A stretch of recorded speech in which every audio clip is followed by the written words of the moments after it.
민주당의 대표 미디어 전문가이십니다. 이번에 당선되신 최민희 더불어민주당 국민소통위원장 나오셨습니다. 어서 오십시오. 예, 안녕하세요. 네. 보고 싶었습니다.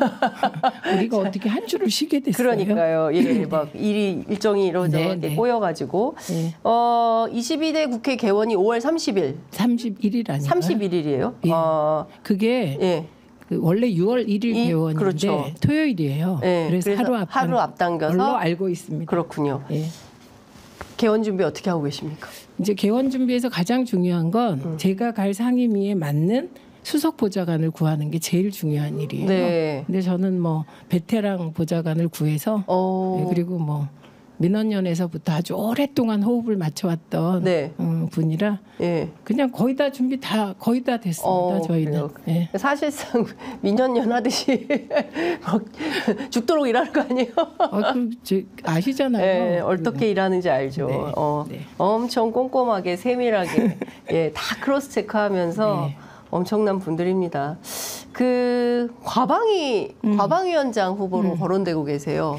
근데 역설적으로 그렇게 최초로 거론한 게 조선일보 기사로 제가 알고 있어요. 그런데 그것만 보시고 마지막에 그 멘트를 안 보셨는데 최민희 당선자를 과방위원장으로 할 경우 국힘의 반발이 예상된다. 이게 하고 싶은 말이에요. 그게 핵심이네. 그래서 하면 안 된다네. 그렇죠. 그죠? 제가 잘 안 보는데 사람들이 하도 과방위원장 그래서 그 검색을 해봤어요. 보통 의원들이 최민희 검색하잖아요. 저 안 해요.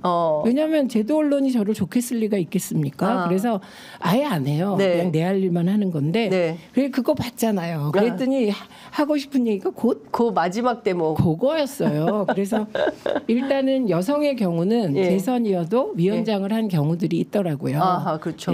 그래서 뭐 어떻게 될지 모르겠습니다만 어쨌든 제가 거론되는 이유는 그냥 자연인 최민희가 아니라 방송통신을 잘 알고 그리고 앞뒤 가리지 않고 그 정확하게 싸울 거다 이렇게 보기 때문이잖아요. 그러니까 이런 분이시면 누구나 오케이입니다. 그런데 예를 들면 인간관계에 끄달린다거나 그리고 자기 미래 정치를 위해서 현재 할 일을 안 하는 분은 제가 공개적으로 반대할 겁니다. 네, 공개적으로. 네, 저는 지난 21대 과방위원들이 한 일을 다 알고 있어요. 네.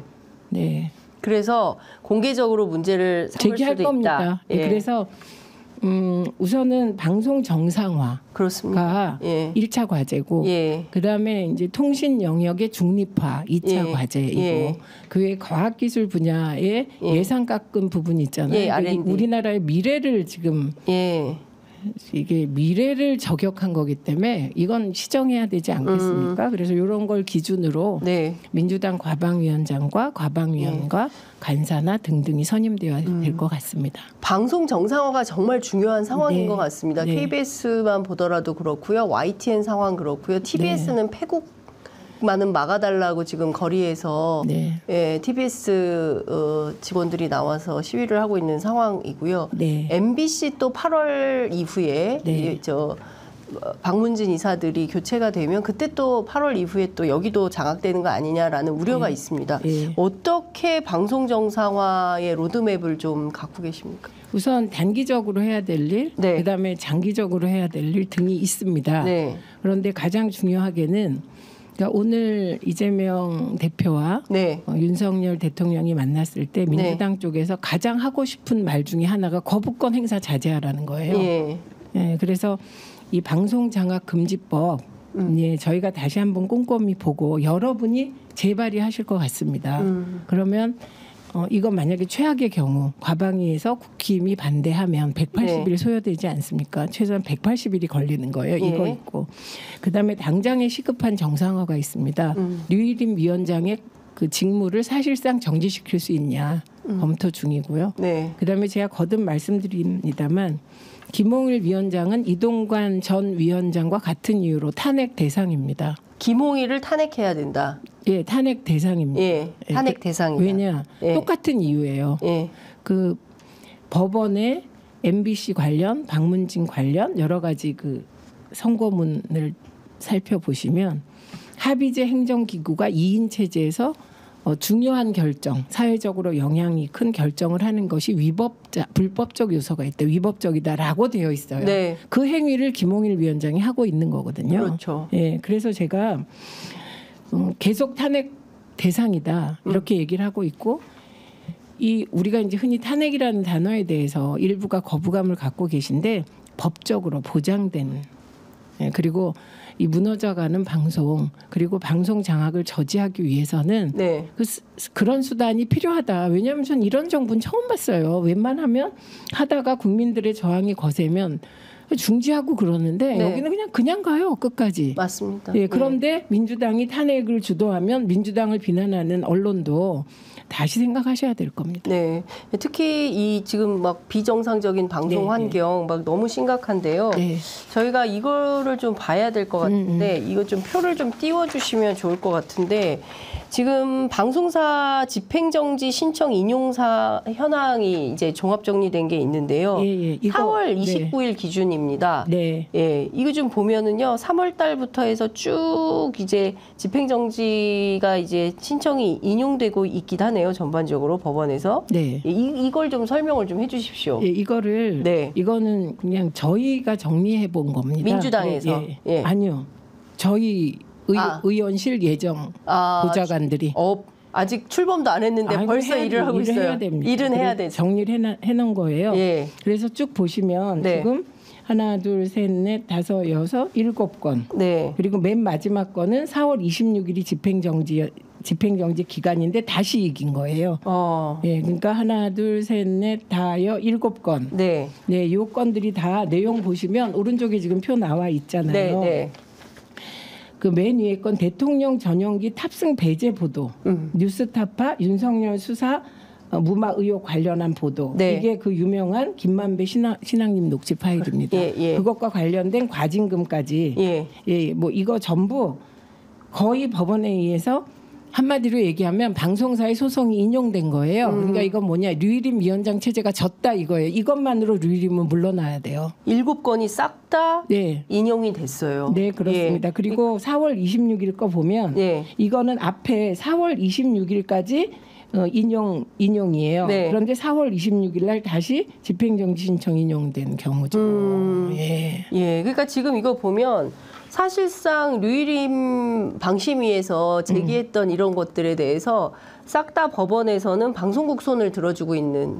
그렇죠. 이렇게 방송통신심의위원회가 방송사 탄압하는 기구, 그것도 키워드가 정해져 있어요. 대통령, 그다음에 윤석열이라는 이름 석자, 그다음에 김건희라는 이름이 들어가는 보도들에 대해서는 방송통신심의위원회가 어떻게 저렇게 할 수 있지 하는 심의를 하고 있어요. 그래서 안에서 김유진 위원 등이 정말 열심히 하고 있습니다만 수적 열세 때문에 지금 되게 어려운 처지에 있습니다.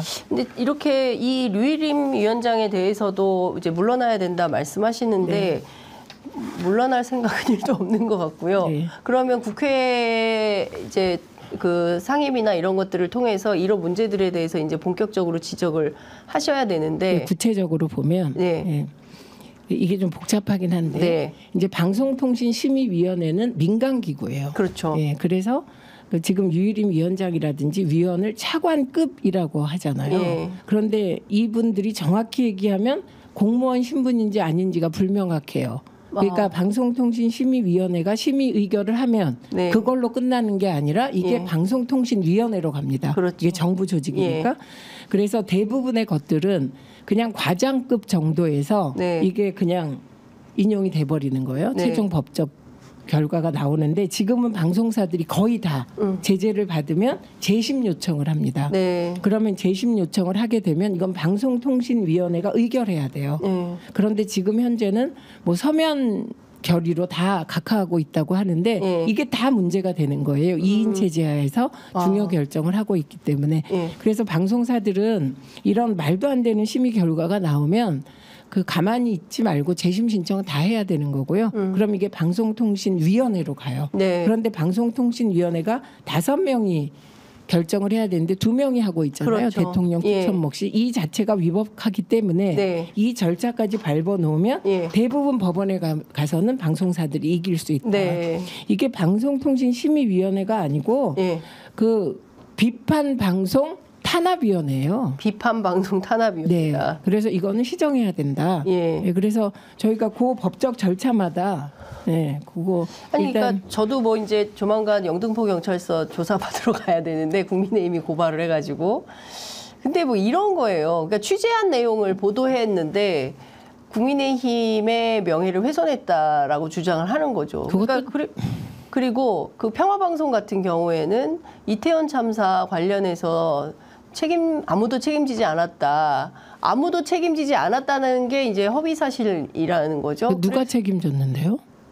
뭐 다 저기 용산서장, 용산구청장 뭐 이런 사람들 다 조사받고 구속되고 했었다라는 주장을 하는 건가 보죠. 그러니까 장윤성 기자님이 그럴 때 더 정확하게 얘기하셔야 돼요. 그 세월호 때는 아니 제가 한 게 아니라 김준일 평론가하고 김혜영 그러니까 그 두 진행자가 분도 말을 정확하게 해야 돼. 돌리다가 그게 이상하게 되는 케이스인데 정확히 장관이 책임 안 졌잖아요. 그렇죠. 아직도 현직에 있지 않습니까? 네, 그러니까요. 그래서 주요 직위에 있는 사람들 아무도 정치적, 법적, 도의적 책임을 지지 않았다. 이렇게 앞으로는 다들 명확하게 얘기하시기 바랍니다. 그러니까요. 근데 지금 보면 사실 매우 답답한 상황이고요. 뭐 취재하거나 논평하거나 뭐 이런 것들까지 이렇게 딱딱 집어가지고 전부 고발하고 고소하고 뭐 이런 상황이 되니까 기본적으로 현업에 있는 사람들이 자기 검열 뭐 이런 거 하게 되고 혹시 나도 또 뭐 압수수색 당하는 거 아니야? 나도 또 고발 당하는 거 아니야? 왔다 갔다 끌려다니면 귀찮은데 뭐 이런 차원에서 자꾸 고민을 하게 된다. 그러니까 그런 것들을 막아주는 것도 역시 정치의 역할이기 때문에 당장 그러면 22대 국회 개원하면 김홍일 위원장에 대한 탄핵 발의가 시작이 됩니까? 가능한 빠른 가장 중요한 건 당내에 컨센서스 만드는 거잖아요. 민주당 안에. 네. 어쨌든 저는 저에 대해서 시민들께서 3자 구도에서 50% 이상의 지지를 보내주신 거거든요. 조응천 의원까지 나온 3자 구도에서 이거는 제가 개인 자연인에게 준 표가 아니라 언론에 대해서 가장 잘 알고 방송 장악이 이 정권을 유지하는 한 기둥이니 그 기둥 국민의 철퇴로 깨부숴라 이거 아니겠습니까? 네, 그렇죠. 예, 그리고 제가 일은 뭐 40년 동안 해온 사람이니까 그 일머리가 요 부분만은 제가 늘 표달날 때도 제가 다른 건 모르지만 잘난 거 하나도 없고 법대도 못 나왔고 제가 뭐 사법시험도 안 봤지만 저는 일머리 하나는 자신 있습니다. 이러고 표 구했거든요. 그 일머리에 맞게 지금부터 움직이고 있습니다. 아니 무슨 사법시험 보고 변호사 판검사만 정치해야 되는 건 아니, 아니잖아요. 그러니까요. 그래서 제가 너무 많아요. 그리고 이런 거예요. 국회에. 다들 보니까 나 잘났다고 표를 달라는 거예요. 그래서 제가 제 경력에 잘난 게 있나 없어요. 아니 왜 없으십니까? 없어요. 그래서 제가 두 가지를 얘기했죠. 하나는 제가 민원연 사무총장을 10년 했다. 사무국 책임자를 사무국장 사무총장을 이건 일머리를 엄청 잘한다는 거다. 그러니까 일머리를 안다. 이거 하고 제가 잘난 게 없다는 인식을 갖고 있기 때문에 시민 여러분 곁에 늘 있고 시민의 대리인이 되겠다. 이렇게 두 가지로 표 얻었어요. 네. 지금 의원님 지금 사람들 많은 이제 현업 관계자들이 걱정한 게 이제 다음 타깃은 MBC다. 그러니까 MBC가 8월에 사장 교체되고 나면 거기도 박민의 KBS처럼 이렇게 무너지게 되는 거 아니냐라고 우려합니다. 실제 그 가능성이 있다고 보세요? 꼭 가능성이라고 할 때 그렇게 하려고 하겠죠. 그러면 우리는 막기 위해서 최대한 지혜를 짜내겠죠. 저희의 180석 이상으로. 그리고 사실상 192석으로. 이 문제에 있어서는 이견이 없어요. 방송 장악을 막자는데 뭐 진보당이 반대하겠습니까? 그래서 최대한 이끌어내서 저희도 여러분이 걱정하시는 것 이상으로 저는 사실 그 선거 끝나고 지금까지 똑같이 당선 인사 다니고 선거 끝나고 이긴 순간부터 어깨가 짓눌려 와서 제가 나는 일을 해야 되니까 그 이상으로 고민하고 있다. 길을 찾아내겠다. 이렇게 말씀드립니다. 김홍일 위원장 탄핵이 필요하다라고 했을 때 22대 국회 당선자들이 대체로 동의하나요? 일단 22대 국회 당선자들 중에 초선 의원들은 제가 만나볼 수가 없고요. 네. 그러나 중요한 건 차기 원내대표 될 사람. 네. 그다음에 정책위 의장. 무엇보다 네. 이재명 대표와 최고위원들입니다. 네. 네. 그러니까 지도부. 예, 지도부. 그래서 네. 제가 일머리가 있다는 건 혼자서 쿵적쿵적 이렇게 한다는 게 아니라 그런 관계 속에서 핵심 길목들을 잡아서 네. 컨센서스를 만든다는 의미이기도 해요. 예, 저는 당선된 그날부터 움직이고 있습니다. 네.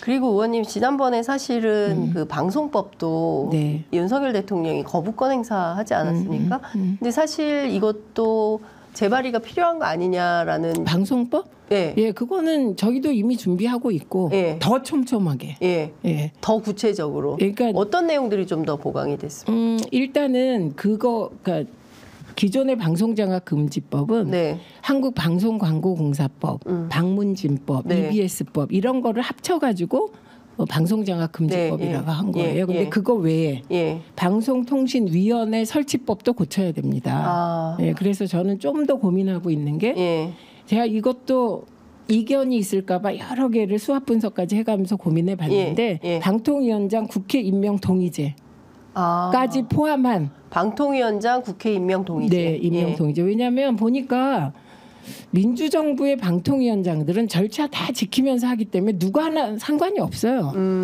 중립적인 인사가 해도 별 상관이 없어요. 우리 경험이. 네. 예, 근데 이게 보수 정부 들어서면 방통위원장들이 법이고 뭐고 마구 무시하고 하고 있어요. 네. 그래서 국회 임명 동의제를 진지하게 검토하고 있고 그다음에 이제 지금 윤석열 대통령이 방송 관련해서 중요 직책은 하나도 임명 안 했어요. 방통위원으로 저를 7개월 그러니까 야당 인사들. 야당 인사들을 임명을 안 했는데 이러면 안 되죠. 그렇죠. 최소한의 2개월이면 검증 다 끝나거든요. 그러면 2개월 이내에 방통위원 임명하게 하는 거. 이것도 넣어야 될 거예요. 방심위원들 아직도 임명 안 했어요? 안 했어요. 그래서 이런 거예요. 제가 그 시민사회나 기자들한테 아니 국회 추천목, 안 했습니다. 야당 추천목 아무도 안 했습니다. 이 방송 쪽 얘기하는 거 야당 추천목. 그래서 지금 어떤 일이 벌어졌냐면 그때 최민희가 강성이라 안 한다 이런 거였어요. 그래서 제가 대통령이 그러면 대통령 편드는 사람을 야당이 추천할까요? 제가 그랬어요. 네. 그런데 그러면 제가 그러면 그거라도 일관성이 있으면 최민희가 너무 강성이고 들어와서 정말 방송장악 못할 것 같아서 안 해. 그렇다면 방송통신심의위원회 부위원장으로 추천된 국회의장 황모 씨 임명 안 해서 스스로 사퇴하셨어요.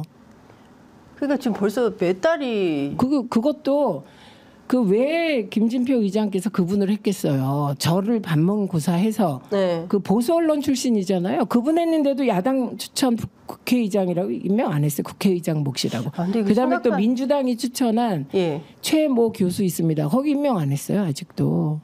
이게 일어나지 않도록 짜야 되고 그다음에 제가 농담이 아니라 대통령을 고발할 수 있는 국회의장 뽑겠다. 제가 이 말씀 드린 거 지난번에 그랬어요. 그 이유가 뭐냐면 방심위원 보궐은 30일 이내에 위촉하게 되어 있어요. 법에. 예, 근데 그걸 안 하고 있는데 이거 김진표 의장이 고발은커녕 말 한마디 안 하셨잖아요. 이런 거는 없어야 되겠죠. 대통령을 고발할 수 있는 국회의장이 뽑혀야 된다. 네, 이건 뒤집어서 얘기하면 국회 권위를 정말 이렇게 깡그리 무시한 적이 있습니까? 그러니까요. 제가 좋다고요. 저는 강경파, 늘 저를 언론이 친노 강경파, 친문 강경파 이렇게 얘기해요. 근데 이번에는 저 경선 기간에 언론들이 제 상대 경선한 사람이 찐명이라고 그러다 보니 제가 친명 강경파 얘기는 아직 안 듣고 있습니다. 제가 비명이 되어 있더라고요. 언론에 의해서. 그런데 늘 친명이시잖아요. 저는 친민주당이고 그다음에 이재명 대표가 성공한 전태일이라고 제가 규정을 했고 이분이 다음에 대통령이 되면 사회경제개혁을 할 수 있는 사람이라서 미는 거죠. 그런데 어쨌든 경선 기간에 언론이 개입을 했더라고. 그래갖고 하여튼 제가 나중에 보고 깜짝 놀랐는데 그래서 제가 강경하니까 안 했다. 그래 그거 내가 그렇다고 치자. 그러면 황모 씨는 뭐며 최모 교수는 뭡니까? 안 강경한 분들도 같이 안 했다. 임명을 안 했다. 이에 대해서 민주당의 과방위원 한 분은 저한테 사과해야 될 거예요. 누굽니까? 갑자기 사과해야 될 사람 비밀입니다. 궁금해집니다. 그러니까 이거는 근데 이거는 원칙이 없네요. 정말 원칙이 아니 똑같이 임명을 해야지. 여당 네. 추천은 다 임명을 해서 바로바로 임명장을 주고 야당에서 추천, 국회에서 추천한 건 깡그리 무시하고 있는데 이거는 정말 김진표 의장도 그렇고 야당에서도 세게 물론 이제 기자회견하고 뭐 항의 방문하고 하긴 했습니다. 근데 그것만으로는 안 되기 때문에 새로운 전략적 접근이 필요한 거다. 제가 일이 되게 만들어야 되지 않습니까? 근데 박광원 대표 시절에도 예. 이동관 탄핵할 수밖에 없을 것이다. 근데 한쪽에선 계속 뭐 김모 전 의원 뭐 이렇게 해가지고 제가 빠지면 좀 연성으로 구성해서 방통위원회를 구성해 주자는 입장이 내부에 있었거든요. 그렇게 됐으면 어떻게 됐겠습니까? 이동관 탄핵 시킨다니까 몇 시간 전에 그만둔 거잖아요. 네. 있었으면 어떻게 됐겠습니까? 만약에 방문진이 그때 깨졌겠죠. 예, 그런데 그런 입장을 견지했던 분들 제가 다 알고 있습니다. 그리고 정치인들은 저도 그래요. 마찬가지로 다 레코딩 네. 기억하고 있고 저는 까먹지 않습니다. 김현 의원도 까먹지 않습니다. 까먹지 않는 사람 많고요. 그다음에 이거는 우리 당 내부뿐만 아니라 시민사회 일부도 제가 그만두고 나니까 다음 사람 들이민 분들 그거 자리 하나 저보고 차관직 자리에 연연한다고 비난하면서 자기들은 자리 연연하는 거 아닙니까? 그래서 이런 일은 하지 말자. 저는 제가 다 증명했다고 생각해요. 저의 방송 독립성이나 방송 네. 자유를 지키는 진정성을 증명했다고 생각합니다. 그래서 저 원칙대로 합니다. 원칙 안 지키는 분들과는 협상 없습니다. 타협은 없다. 예, 타협, 협상 다 안 합니다. 네. 예. YTN 좀 여쭤볼게요. 네, 네. YTN 국정조사 좀 해야 되는 거 아니냐. 왜냐하면 이 대주주 변경 승인 과정에서 방통위가 그냥 앞서 말씀하신 대로 2명이서 그냥 방망이를 두드린 경우이기 때문에 이 자체가 무효 가능성도 있는 네. 거 아니냐라는 네. 얘기가 나오는데요. 국정조사 가능성은 어떻게 보십니까? 그러니까 YTN만 놓고 국정조사를 할지 예. 아니면 방송장악 전반을 국정조사를 할지 이것만 판단하면 됩니다. 대부 분위기는 좀 어떻습니까? 그 내부 분위기가 없어요. 지금. 민주당 안에 없어요? 아니 분위기가 없죠. 왜 없냐면 지금 네. 만나질 못하고 있어요. 당선자들끼리. 예, 그런데 제가 경계하는 것은 네. 이제 과거에 과방위 했던 분들이 그러니까 물론 국회를 하다 보면 타협도 하고 협치도 하게 됩니다. 근데 네. 방송 쪽에 타협이나 협치가 가능한가요? 제가 안 된다는 걸 증명한 제 산 증인 아닌가요? 제가 7개월 7일 동안 임명 안 될 때 그분들이 어떻게 했는지 제가 다 알아요. 저를 빼고 다른 사람 넣고 싶은 분도 있었고 그 순간 민주당은 민한당 되는 거예요. 그래서 제가 계속 이 자리에 와서도 절대 그렇게 하면 안 된다. 네. 그래서 제가 막판에도 우리 최고위 사전 조정회의 때 한 분이 이제 방통위원을 우리가 추천하자. 절차에 들어가자. 이런 얘기를 했어요. 지금이요? 아니 그러니까 저 그만두고 나서 제가 국민소통위원장으로 복귀되고 나서 근데 그 말은 이런 거예요. 방통위원회가 무력화됐다. 민주당이 추천 안 해서 그렇다. 우리 책임이다. 이렇게 논리가. 그게 왜 민주당이 아니 그런 분이 계셨어요. 그래서 제가 진짜 하기 힘든 건데 최고위원회 때 손 들고 네. 대표님 저 할 말 있습니다. 네. 이거 진짜 하기 힘든 거예요. 한 그래. 30명이 있는데 네. 최고위원들 다 앉아 있는데 그거 하시려면 딱 하나가 전제돼야 된다. 방심위원 우리가 추천한 최모 교수 임명하게 해라. 네.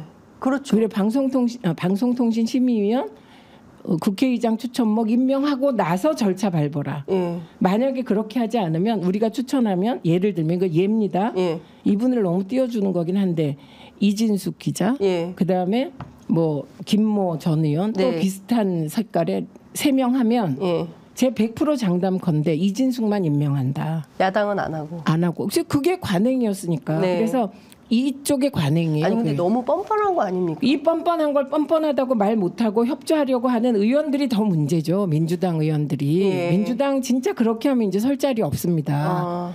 이게 개인적인 친분 관계로 누군가를 넣으려고 하는 거 이거 진짜 하시면 안 되는 거라고 저는 생각해요. 일할 사람 넣어야 되고. 그렇죠. 예. 그리고 적어도 방통위원장 국회 임명 동의제를 하면 예. 예를 들면 이동관이 되겠습니까? 김홍일이 되겠습니까? 안 됩니다. 예, 저쪽에서도 그런 카드 못 넣어요. 예, 그래서 이번엔 진짜 깊이 고민들 하셔야 된다. 네. 그리고 정치 길고 오래 해서 국회의장도 하고 뭐도 하고 싶으신 분들 계시겠지만 저 그런 생각 없습니다. 지금 저에게 맡겨진 역사적인 역할을 제가 잘해요. 그래서 시민들이 네가 우리 대리인으로 한 번 더 해. 이거 아니면 안 합니다. 네. 지금 오늘 작심하시고 민주당에 대한 저 작심하고 왔습니다. 경고를 하시고 계신 거예요. 그리고 일 똑바로 하자. 네, 우리 일 똑바로 하자. 우리 버려진다. 민한당 된다. 잘못하면. 네, 그리고 지금 지난번에 우리가 180석 얻었을 때 사실 제대로 못했잖아요. 자기들끼리 싸우고 내부에서 싸우고 이러다가. 그리고 그래서 이번에 국민들의 목소리가 뭐였습니까? 이재명 대표 중심으로 너네 똘똘 뭉쳐. 그렇죠. 엄경영 씨 마지막까지 국힘 처음에 국힘이 180석 이상 한다. 마지막에도 국힘 과반이다 했던 거 반성하십시오. 틀렸잖아요. 아니 제 말은 앞으로 맞을 수도 있지만 이거 틀렸잖아요. 반성할 거 하셔야죠. 근데 지금 그리고 초선 의원님들도 명확히 아셔야 됩니다. 이번 총선에서 우리에게 이렇게 야권에 192석을 몰아준 민심 그 중심에 이재명 대표가 목숨 걸고 싸운 게 있습니다. 그래서 일부 의원들이 우리가 잘한 거 없다? 제가 계속 얘기하잖아요.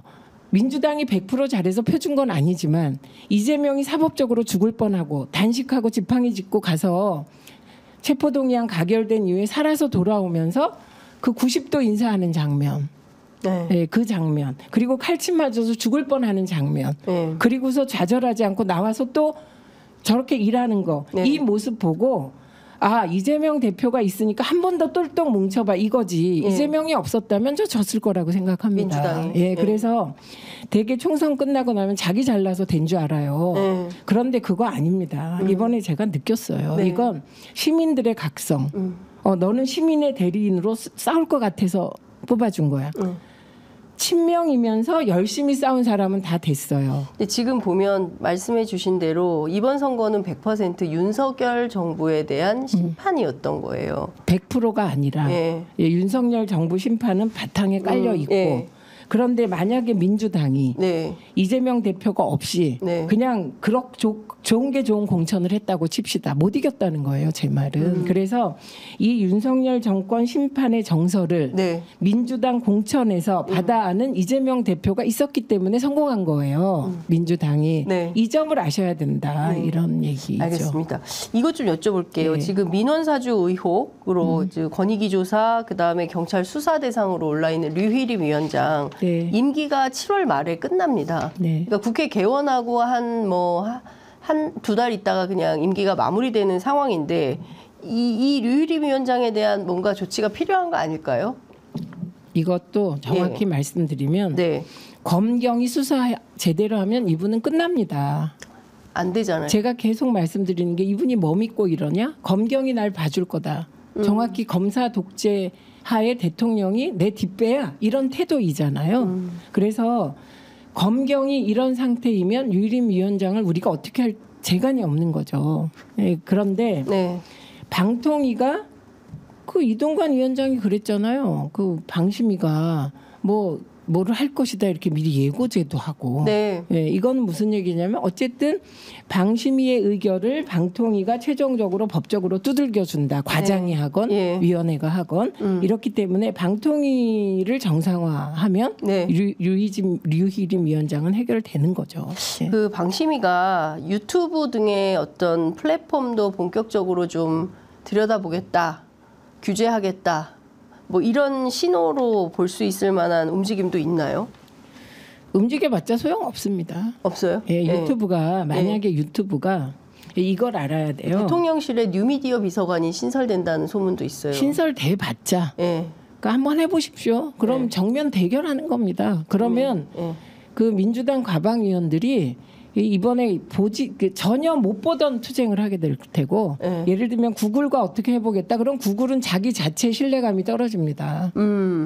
그래서 그런 꼼수 쓰지 말고 일 잘해서 점수 딸 생각하고 한마디로 예를 들면 명백한 허위 사실에 대해서는 이거는 법적으로도 할 수 있고 다 할 수 있습니다. 그래서 조민 씨가 일부 이기고 그다음에 조국 교수가 이기잖아요. 네. 그런데 그게 아닌 일반적인 규제 못합니다.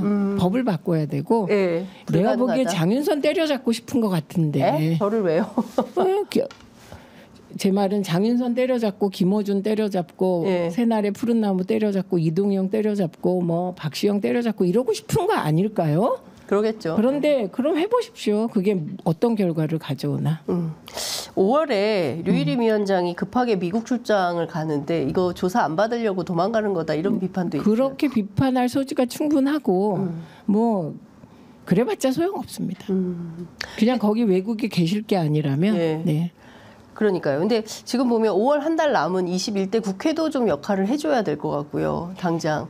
그렇죠? 예. 5월 2일 날 본회의가 예정되어 있습니다. 그래서 지금 그 홍익표 원내대표가 마지막까지 일하는 사람이잖아요. 그러니까요. 그래서 지금 5월 2일 국회를 열기 위하여 동분서주하고 있는. 근데 5월 4일 날 국회의장은 또 LA에 가시더라고요. 5월 2일 날 할 일 하고 가십시오. 만약에 일을 안 하고 가면 어떻게 돼요? 그래서 제가 그거 보시죠, 뭐. 그렇게 어쨌든 지금 홍익표 원내대표랑 박주민 수석이 5월 2일 최혜병 건 처리하려고 정말 동분서주하고 있습니다. 그러니까 다른 것은 몰라도 전세 사기 특별법하고 최혜병 건하고 이태원 참사하고 이런 것들은 일을 해야 된다. 마지막까지 정말 최선을 다해서 일을 해야 된다라는 생각이 좀 듭니다. 그렇게 하고 있고 만약에 김진표 의장이 일 안 하고 떠난다. 그러면 저는 추미애 대표가 최대 수혜자가 될 것이다. 이렇게 봅니다. 5월 4일 날 저희가 인천공항을 한번 가볼까 생각 중이에요. 김진표 의장 어떤 태도로 가실지 한번 확인해 보겠습니다. 제가 채널A 뭐 유튜브에 나가가지고 김진표 의장 같지만 않았으면 좋겠다. 좀 너무 심하세요. 근데 이분은 정말 좀 심하다라는 생각이 좀 듭니다. 영수회담 오후 2시에 저희도 이제 오후 2시에 긴급 편성해서 라이브 할 예정입니다. 오후 2시에도 취재 편의점 여러분 함께해 주시면 좋을 것 같은데요. 영수회담 어떻게 전망하세요? 일단 이 영수회담의 성격을 냉정하게 들여보셔야 됩니다. 이게 준비가 돼서 의제를 우리가 잘 준비해서 야당하고 협치를 해보자. 이래서 된 영수회담 아니잖아요. 이거 다 인정을 하십시오. 왜 제가 이걸 인정하라고 말씀드리냐면 기대치를 막 높여놓고 이재명 대표가 아무것도 못 얻어냈다. 이렇게 언론이 쓸 게 뻔한데 지지자들까지 휘둘리면 안 되십니다. 물론 전 믿지만. 그래서 성격이 그렇고 일단 윤석열 대통령은 안 변합니다. 국정기조 옳다잖아요. 그러니까요. 계속 이념형으로 나갈 거고 그다음에 정적 때려잡기 할 거고 그 선거 끝난 다다음 날인가 이재명 대표 또 그 압색 당했다는 거 아닙니까? 그 금융조회 뭐 이런 형식으로 압색 금융조회 압색 금융조회 이렇게 당했다는 거 아닙니까? 그래서 올리셨더라고요. 그리고 또 이재명 대표 대선 때 조언했던 국방연구원 거기 또 문제 삼고 있지 않습니까? 이 정권 안 변합니다. 그러면 왜 전화를 하게 됐을까? 불쑥 지지율이 갤럽에서 23% 나오고 MBS에서 몇 프로 나와서 11%가 그것도 참모들하고 인원한 게 아니라 어디서 통화했는지 모르겠지만 불쑥했다는 거 아닙니까? 거기에 모든 게 있어요. 그냥 쇼하고 넘어가려고 하는 거예요. 그런데 민주당 입장에서는 이런 기회라도 살려서 민생 법안의 불씨를 살리려고 가시는 거잖아요. 그리고 의제 조율 2번 하다가 아무래도 안 되니까 또 의제 없이 만나자. 나 이런 이상한 전대미문의 상황. 저는 이런 생각이 들더라고요. 이 기회가 만약에 뭐 의제 조율하고 막 며칠 하다가 그럼 하지 마 이런 식으로 될까 봐 그렇게 안 이재명 하려고 대표가 그냥 이렇게 통 크게 받아버린 거죠. 그래서 사람들이 누가 대통령이야 지금 이 와중에 이런 얘기를 사람들이 하고 있는 건데 중요한 건 그럼에도 불구하고 영수회담은 대한민국에서 지금 가장 포커스를 받고 있기 때문에 이재명 대표는 민심을 정확하게 전달하면 됩니다. 그러면 그 불통 대통령이 그냥 불통할지 예를 들면 거부권 막 행사한 거에 대해서 뭐 사과라도 할지 바뀔지 그쪽 책임이죠. 그리고 그 언론들 한 가지는 확실히 합시다. 대한민국 이렇게 어려워진 게 무슨 야당 때문입니까? 윤석열 정부가 일 못해서 그런 거지. 그러니까 제발 좀 언론이 본말 전도하지 마십시오. 그 언론 문제도 들어갈까요? 영수회담 의제에? 그러니까 하고 싶은 말은 다 하실 것 같습니다. 제가 보기에 중요하다고 생각하는 의제는. 예. 그런데 아무래도 이재명 대표는 예. 사실은 민생에 관심이 가장 많은 분이에요. 예. 그래서 민생은 확실하게 얘기하게 되고. 워낙 59분 대통령이라 1시간인데 이번에 또 모르죠 뭐. 혼자 다 얘기할까 봐. 이번에는 많이 듣겠다고 했잖아요. 아니 근데 말은 그렇게 하는데 말대로 또 실천이 잘. 근데 평소에 그러니까 모두 발언 정도는 이제 공개를 하겠지만 네. 모두 발언이 끝나고 난 다음에 이제 문 닫고 들어가서 그때부터 이제 어떤 장면이 펼쳐질지 근데 혼자 다 얘기하려고 하면 그때 어떻게 제지하고 얘기할지 참 그게 제가 생각해봤어요. 네. 근데 일단 영수회담 모두 발언은 대통령은 제가 보기에는 제가 많이 듣겠습니다. 뭐 이럴 가능성이 높아요. 네. 이재명 대표는 아마 총선 때 들은 민의. 예. 왜냐하면 이재명 대표가 후보로 뛰었잖아요. 네, 네. 예, 그러니까 그 민의를 따박따박 전달할 가능성이 크고 네. 그리고 이제 문 닫고 둘이 있을 때 한마디 안 할 수도 있다고 저는 생각해요. 서로? 네. 그럴 수도 있다고 생각해요. 예. 저는. 근데 원래 말씀이 많으신 분이라. 네, 근데 제일 중요한 거는 이제 민주당 대변인이 박성준 대변인이 워낙 센스 있고 똑똑한 분이라 걱정이 안 되죠. 지금. 근데 예전에 이명박하고 정세균 대표 만나고 나서 그때 이동관이 그 멘트 있잖아요. 교활한 멘트. 이보다 더 좋을 순 없다.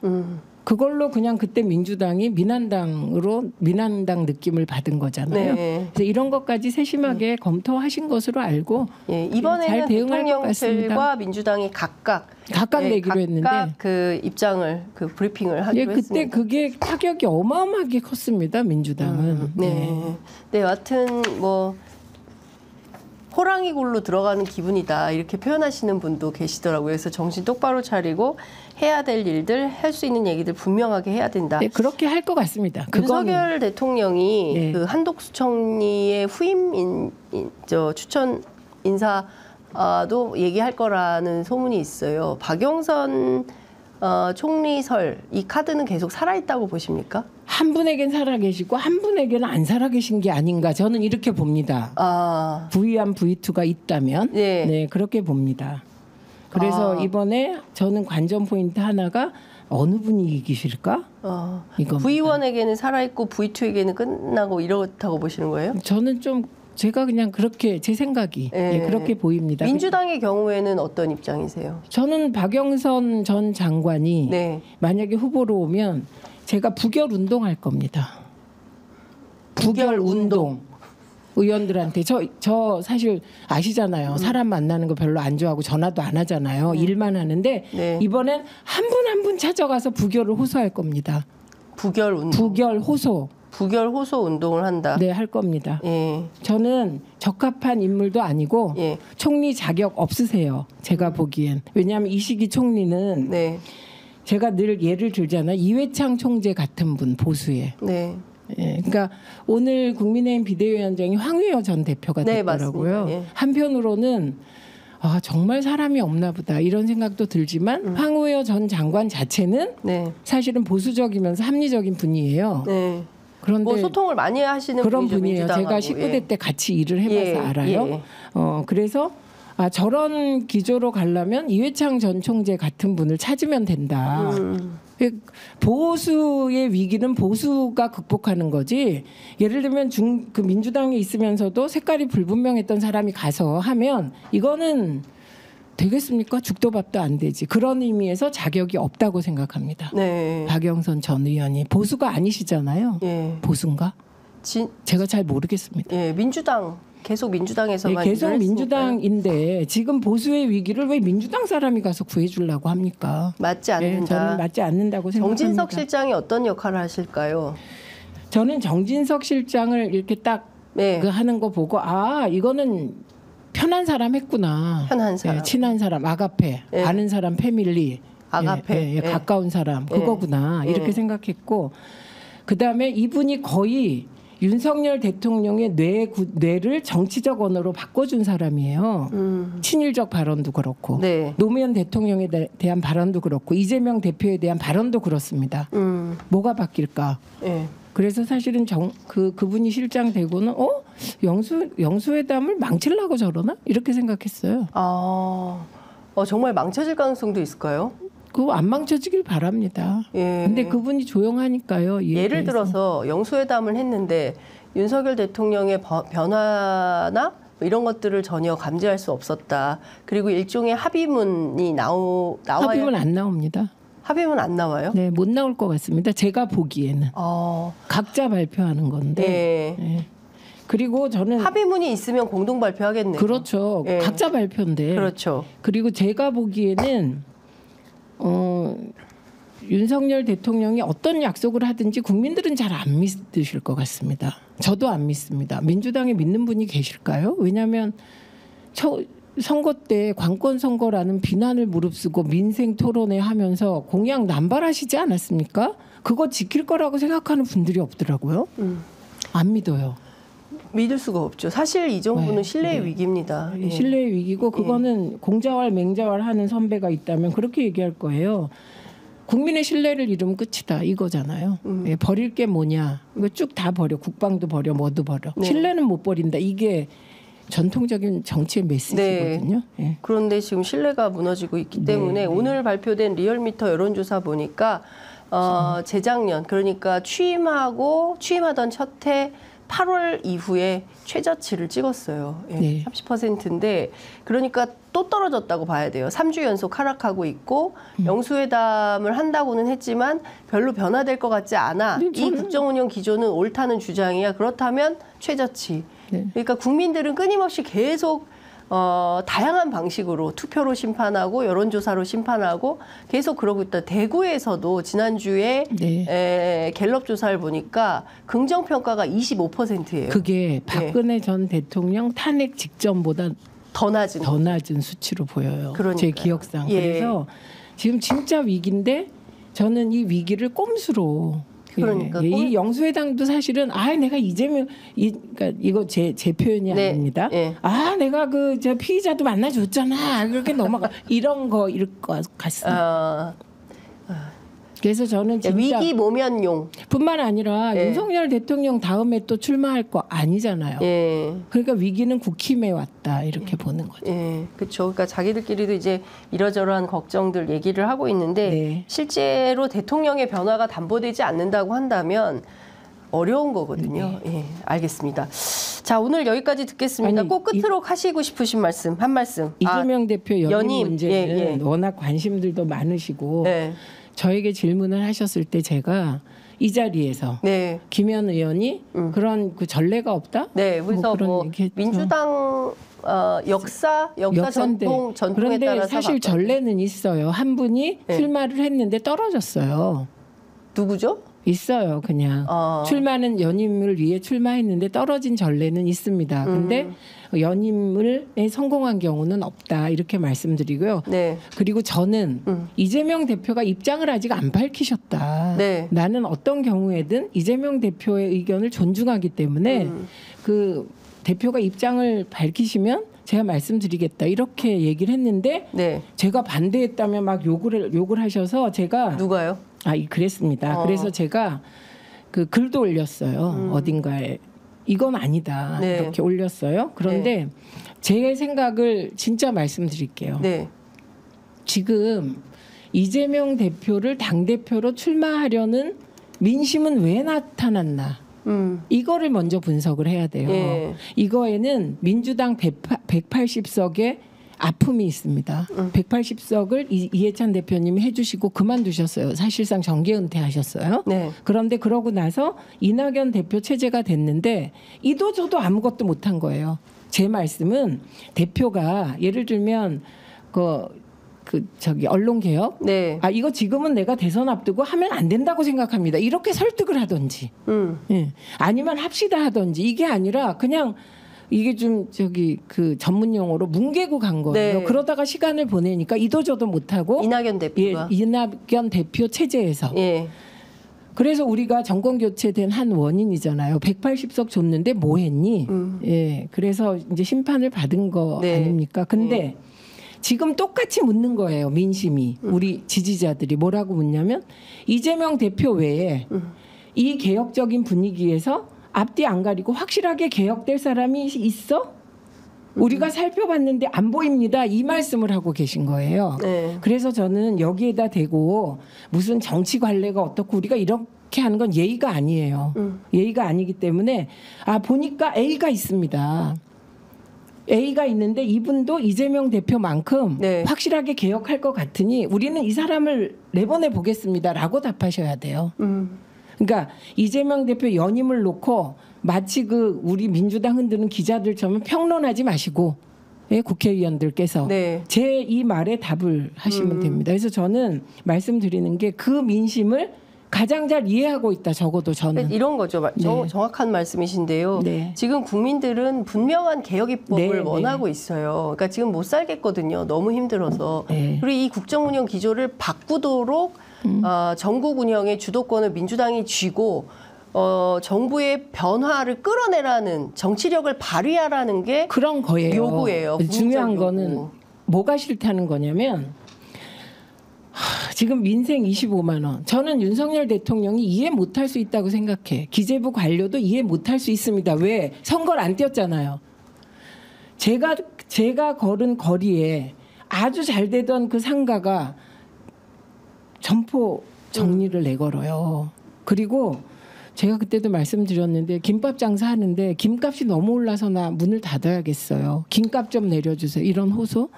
나는 점심을 못 먹었어요. 뭐 안 넘어가요. 아내하고 내가 이렇게 뼈가 아프게 일해도 우리 한 명 임금밖에 안 나와요.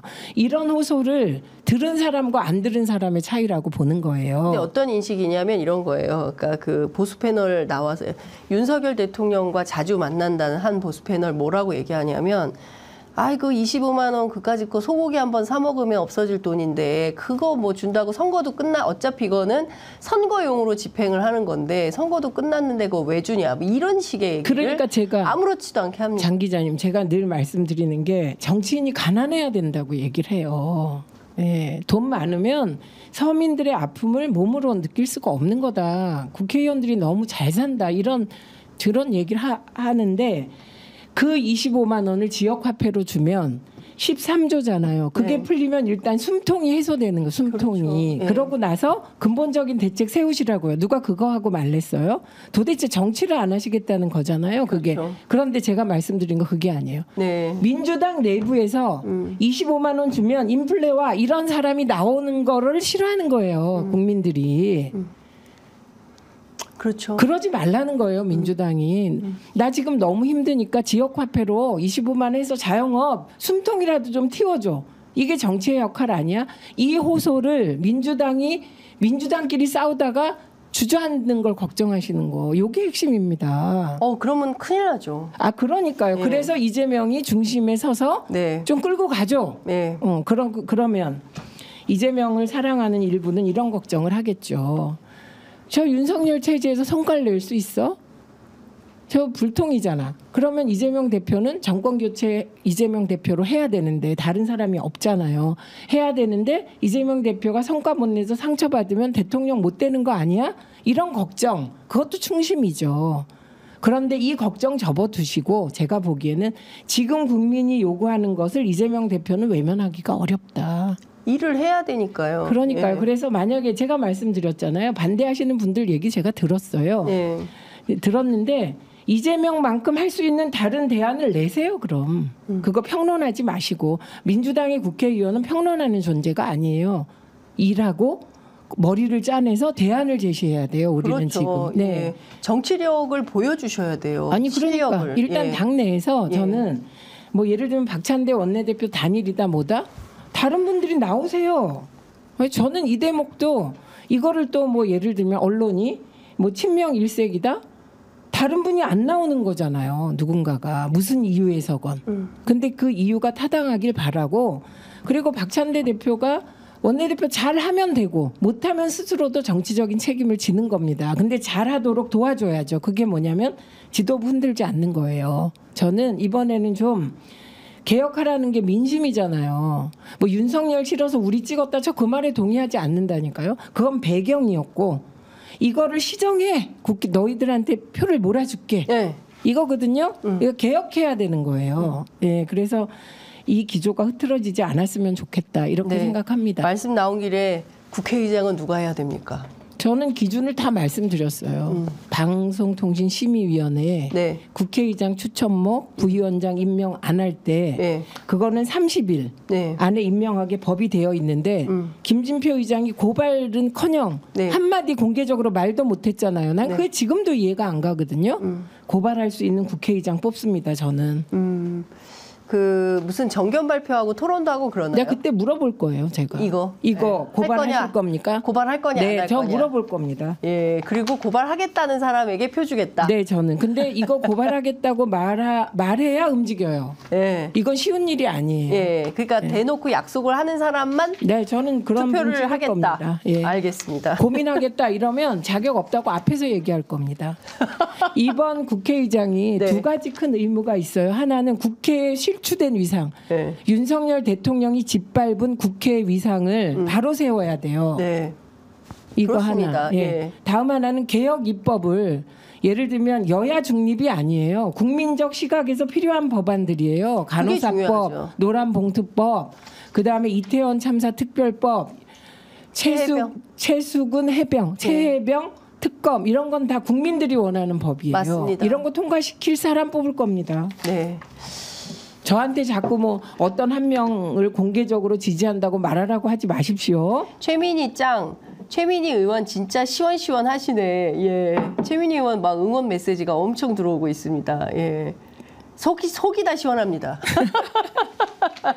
그러니까요. 사실 국민들이 요구하는 게 이런 겁니다. 아니 그리고 제 국민들이 말이 바라는 바를 대신해서 들어가시는 거거든요. 장 기자님 한마디만 보증해 주세요. 제가 민원연이 사실은 제가 들어갔을 때 무너져 있었는데 어떻게 일을 해서 5대 시민단체로 넣었는지 좀 얘기해 주세요. 그러니까요. 저 그때처럼 일할 거예요. 제가 증인입니다. 예, 제가 증인이고요. 사실은 어렵거든요. 사실 국회는 그래도 이러저러한 제도와 시스템 속에서 할 수 있지만 시민사회 활동은 아무것도 없는 데서 정말 맨 땅에 헤딩해야 되는데 그 일을 다 엮어서 아주 일만 했다. 예, 아니 일만 한 거고 그리고 일 중심적으로 사고를 하시죠 항상. 그래서 제가 보기에는 김현 의원도 마찬가지입니다. 그렇죠. 근데 김현 의원 저보다 더 무서워요. 제가 저는 이해찬 보고 있어요 지금 김현 의원 보고 있을 거예요. 저는 혹시 댓글 달고 있는 거 아니에요? 이해찬 대표님도 안 무서워요. 근데 김현만 무서워요. 왜냐하면 후배라서 그럴 거예요. 그리고 막 혼내요. 엄청 혼내요. 일 똑바로 안 하면 그 조금만 똑바로 안 해도. 무서워요. 알겠습니다. 예. 일종의 민주당의 군기반장. 이제 임명했습니다. 제가 그냥.